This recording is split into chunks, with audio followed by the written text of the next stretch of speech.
The state of the union is not good. Our trade deficit is too large. We must not go back to unwise spending.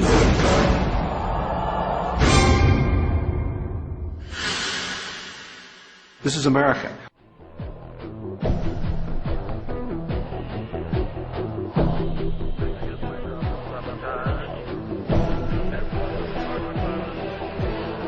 You're so criminal.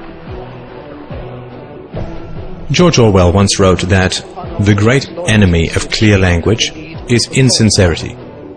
When there is a gap between one's real and one's declared aims, one turns, as it were, instinctively to long words and exhausted idioms, like a cuttlefish spurting out ink. You've probably heard confusing phrases like the trade deficit, the falling dollar, the national debt, unfunded liabilities, and so on, which all sound vague and actuarial and vaguely, well, not me. The reality behind these accounting phrases is perfectly monstrous. When someone, a foreigner say, loans money to the American government, what are they getting in return? Well, they are getting promises of interest payments and eventual repayment of the principal. Where does your government get this money? The government is not a business. It does not generate profits in the free market.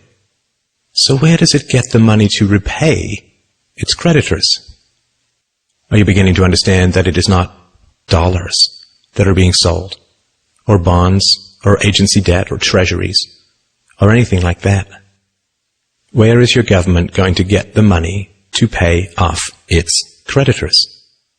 It's not pieces of paper, or contracts, or computer bits that are being sold.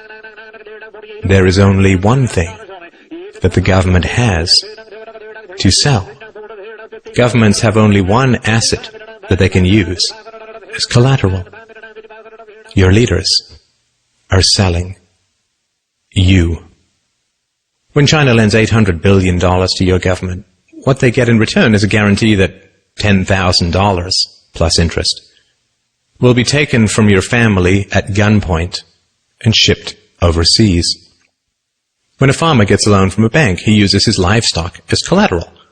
It is the milk and meat his cows will produce in the future that he will use to pay off his loan.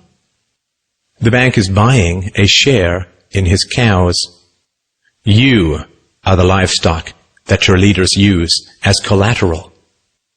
The leaders that you cheer for and throw parades for and drop balloons behind and donate money to are selling you to Chinese rulers, to the Japanese, to the Nigerians, to South American drug lords with accounts in the Caribbean banking centers, to Russia, to Korea, to Egypt, to Colombia, to Chile, to the Philippines, to Malaysia, and anyone else who is willing to give them a few dollars in return for the blood, sweat, and toil of your future. The flag that you praise and the anthems that you sing and the rulers that you weep and kneel before have as much loyalty to you as a plantation owner had to his slaves. And sadly, plantation slaves had more pride than we do. Plantation slaves did not generally praise their masters for selling them off, for auctioning off the lives, hopes, dreams, and futures of their own little children. We can understand that cattle may lick the hand of the farmer who lowers an axe to its neck, because cattle are dumb beasts that cannot comprehend their real relationship with the farmer and his imminent plans for them. What is our excuse? When we chant, USA, USA, USA, when we cheer and bow and beg and scrape and sing and weep with joy that some new farmer now presides over the wholesale dismantling and sale of our family's futures, when we love with obsessive emptiness the leaders who laugh while they auction us off to every tin pot dictator and stockbroker the world over, what is our excuse? Has our pride been so broken that we lunge with pathetic joy at every new silver-tongued demagogue who pretends to care for us even a tiny little bit?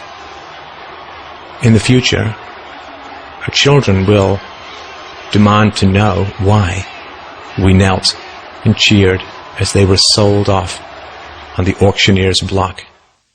This video, and my life's work, is my answer to my child. What's yours?